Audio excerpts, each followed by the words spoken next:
आप ये कह रहे हैं कॉन्फिडेंटली कि नहीं लगने देंगे, कई लोगों का ये सेंटिमेंटली भी ये कहा जाता है कि बीजेपी की वजह से महाराष्ट्र में आज 6 पार्टियां हैं. BJP is instrumental in splitting the Shivsena, it's also instrumental in splitting the NCP.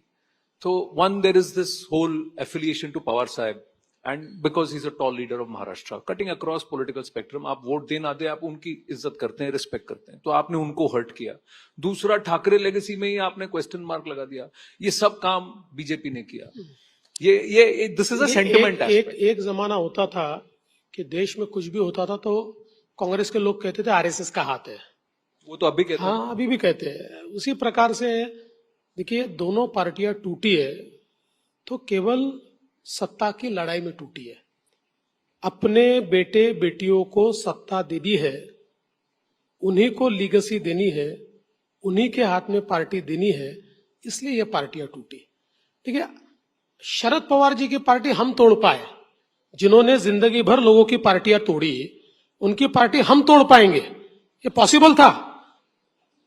अरे भाई, उनकी पार्टी उन्होंने खुद तोड़ी.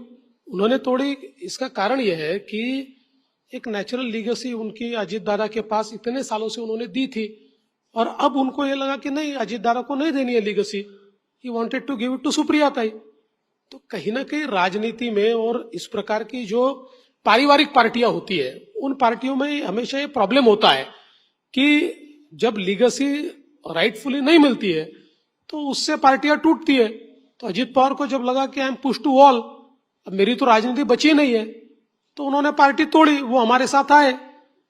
और ऐसे ही शिवसेना में जिस समय एकनाथ शिंदे जी को ध्यान में आया कि भाई सारा कॉम्प्रोमाइज जो चल रहा है, वो कॉम्प्रोमाइज तो आदित्य जी के लिए चल रहा है, उनको तो उद्धव जी को, आदित्य जी को ही पार्टी सौंपनी है, और पार्टी सौंपने में भी उनको प्रॉब्लम नहीं था. लेकिन चूंकि शिंदे जी का कद बढ़ रहा था, ऐसे समय उनका कद काट काट कर इस पार्टी को सौंपने का जो प्रयास चल रहा था.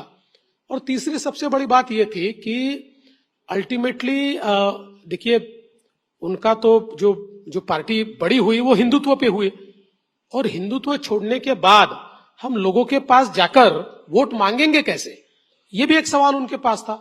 तो इसलिए वो भी बाहर निकले. अब हाँ, ये जरूर है, हम तो कोई राजनीति में भजन करने के लिए तो बैठे नहीं है.